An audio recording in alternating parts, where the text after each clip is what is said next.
முதியோர் பகல் நேர பராமரிப்பிற்கான அன்புச்சோலை திட்டத்தை திருச்சியில் தொடங்கி வைத்த முதலமைச்சர் மு க ஸ்டாலின் முதியோர்களுடன் இணைந்து கேரம் போர்டு விளையாடினார்.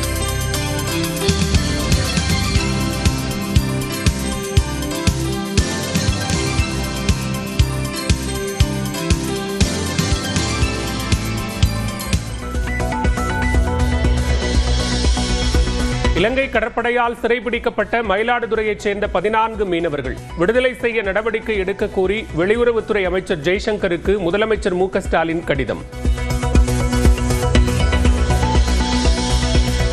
யூடியூபரின் மன்னிப்பை ஏற்க முடியாது என நடிகை கௌரி கிஷன் திட்டவட்டம். பொறுப்பற்ற முறையில் கேட்கும் மன்னிப்புகளை ஏற்க மாட்டேன் எனவும் உறுதி. கிருஷ்ணகிரியில் அதிமுக கவுன்சிலர் உதவியுடன் திமுக நகராட்சி தலைவரை வீழ்த்திய திமுக கவுன்சிலர்கள். நம்பிக்கையில்லா தீர்மானம் வெற்றி.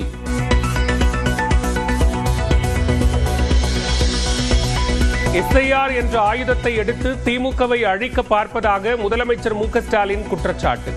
ஒருபோதும் திமுகவை அழிக்க முடியாது என்றும் திட்டவட்டம். தாக்குவதற்கு, நம்மை அழிப்பதற்கு, ஒழிப்பதற்கு புது புது முயற்சிகள் எடுத்திருக்கிறார்கள். இப்போது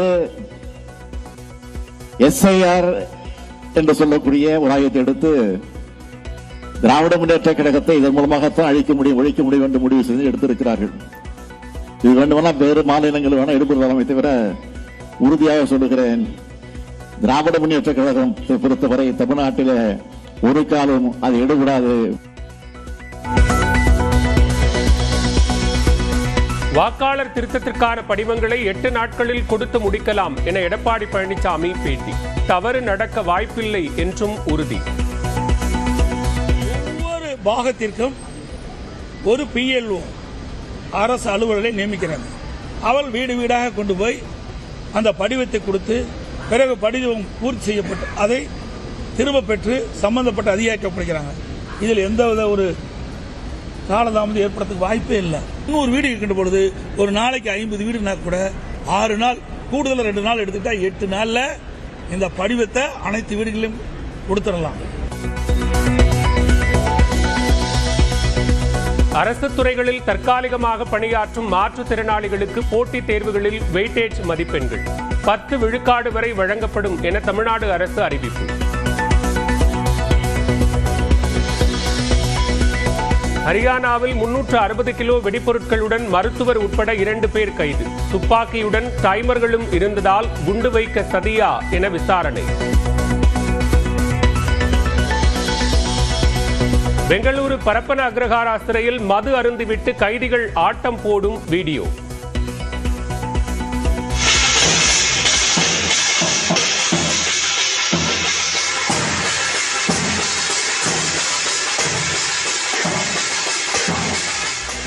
அடுத்தடுத்து வெளியாகும் வீடியோக்களை வெளியிட்டாரா என நடிகர் தன்வீரிடம் விசாரணை.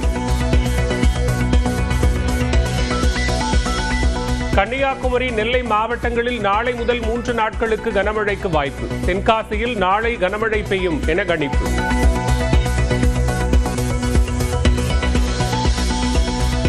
திருப்பதி மலையடிவார பகுதியில் மாமிசம் சாப்பிட்ட கோயில் ஊழியர்கள் 2 பணி நீக்கம். காவல் நிலையத்திலும் புகார் அளித்தது தேவஸ்தானம். திருச்சியில் காவலர் குடியிருப்புக்குள் இளைஞர் வெட்டி கொலை. 5 பேரில் ஒருவரை கைது செய்து விசாரணை.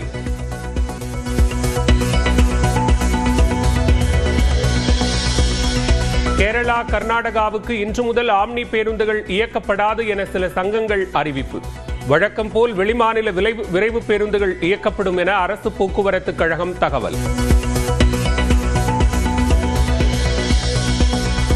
சென்னையில் சவரனுக்கு 880 ரூபாய் உயர்ந்து மீண்டும் 91,000 கடந்த தங்கம் விலை. வெள்ளி விலையும் கிலோவுக்கு 2,000 ரூபாய் அதிகரிப்பு. பீகாரில் எஞ்சியுள்ள 122 சட்டமன்ற தொகுதிகளுக்கு நாளை வாக்குப்பதிவு. வரும் 14ஆம் தேதி வாக்கு எண்ணிக்கை. பீகாரை ஒட்டிய நேபாள எல்லை மூடல். நாளை வாக்குப்பதிவு நடைபெறுவதால் முன்னெச்சரிக்கை நடவடிக்கை.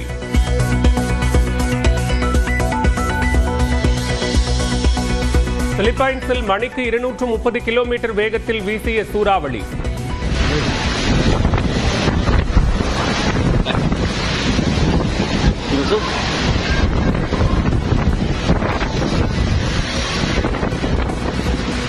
இரண்டு பேர் உயிரிழந்த நிலையில் 14 லட்சம் பேர் பாதிப்பு.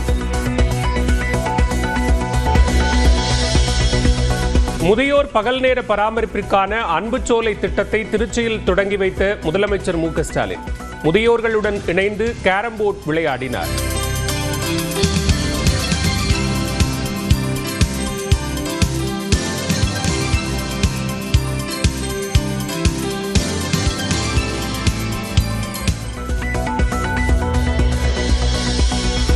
இலங்கை கடற்படையால் சிறைபிடிக்கப்பட்ட மயிலாடுதுறையைச் சேர்ந்த 14 மீனவர்கள் விடுதலை செய்ய நடவடிக்கை எடுக்க கோரி வெளியுறவுத்துறை அமைச்சர் ஜெய்சங்கருக்கு முதலமைச்சர் மு.க. ஸ்டாலின் கடிதம். யூடியூபரின் மன்னிப்பை ஏற்க முடியாது என நடிகை கௌரி கிஷன் திட்டவட்டம். பொறுப்பற்ற முறையில் கேட்கும் மன்னிப்புகளை ஏற்க மாட்டேன் எனவும் உறுதி. கிருஷ்ணகிரியில் அதிமுக கவுன்சிலர் உதவியுடன் திமுக நகராட்சி தலைவரை வீழ்த்திய திமுக கவுன்சிலர்கள். நம்பிக்கையில்லா தீர்மானம் வெற்றி.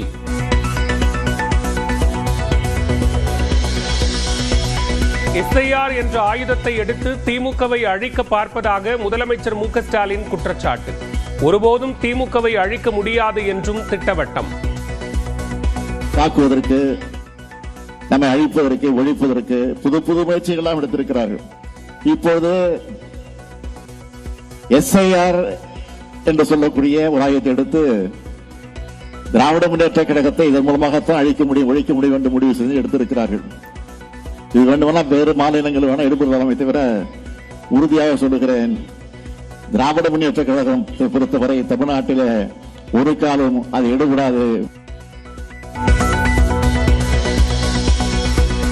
வாக்காளர் திருத்தத்திற்கான படிவங்களை 8 நாட்களில் கொடுத்து முடிக்கலாம் என எடப்பாடி பழனிசாமி பேட்டி. தவறு நடக்க வாய்ப்பில்லை என்றும் உறுதி. ஒவ்வொரு பாகத்திற்கும் ஒரு PLO அரசு அலுவலரை நியமிக்கிறாங்க. அவள் வீடு வீடாக கொண்டு போய் அந்த படிவத்தை கொடுத்து பிறகு படிவம் பூர்த்தி செய்யப்பட்டு அதை திரும்ப பெற்று சம்பந்தப்பட்ட அதிகாரிக்கு ஒப்படைக்கிறாங்க. இதில் எந்தவித ஒரு காலதாமதம் ஏற்படுறதுக்கு வாய்ப்பே இல்லை. 100 வீடு இருக்கின்ற பொழுது ஒரு நாளைக்கு 50 வீடுனா கூட 6 நாள் கூடுதல் 2 நாள் எடுத்துட்டா 8 நாள்ல இந்த படிவத்தை அனைத்து வீடுகளிலும் கொடுத்துடலாம். அரசு துறைகளில் தற்காலிகமாக பணியாற்றும் மாற்றுத்திறனாளிகளுக்கு போட்டித் தேர்வுகளில் வெயிட்டேஜ் மதிப்பெண்கள் 10 விழுக்காடு வரை வழங்கப்படும் என தமிழ்நாடு அரசு அறிவிப்பு. ஹரியானாவில் 360 கிலோ வெடிப்பொருட்களுடன் மருத்துவர் உட்பட 2 பேர் கைது. துப்பாக்கியுடன் டைமர்களும் இருந்ததால் குண்டு வைக்க சதியா என விசாரணை.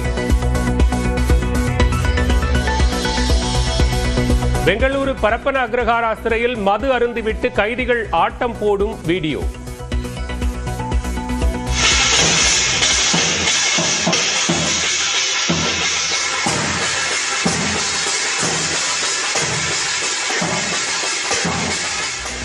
அடுத்தடுத்து வெளியாகும் வீடியோக்களை வெளியிட்டாரா என நடிகர் தன்வீரிடம் விசாரணை.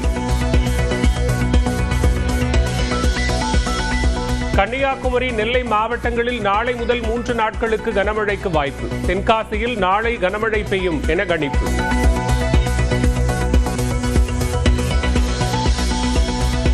திருப்பதி மலையடிவார பகுதியில் மாமிசம் சாப்பிட்ட கோயில் ஊழியர்கள் 2 பணி நீக்கம். காவல் நிலையத்திலும் புகார் அளித்தது தேவஸ்தானம். திருச்சியில் காவலர் குடியிருப்புக்குள் இளைஞர் வெட்டி கொலை. 5 பேரில் ஒருவரை கைது செய்து விசாரணை.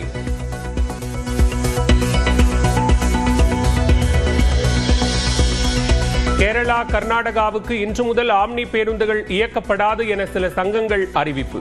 வழக்கம் போல் வெளிமாநில விரைவு பேருந்துகள் இயக்கப்படும் என அரசு போக்குவரத்து கழகம் தகவல்.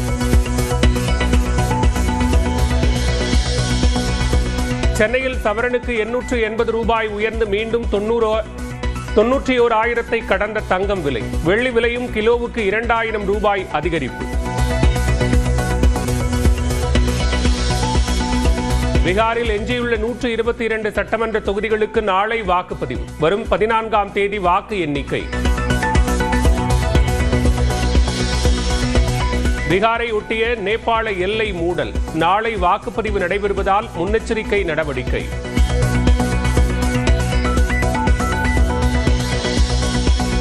பிலிப்பைன்ஸில் மணிக்கு 230 கிலோமீட்டர் வேகத்தில் வீசிய சூறாவளி.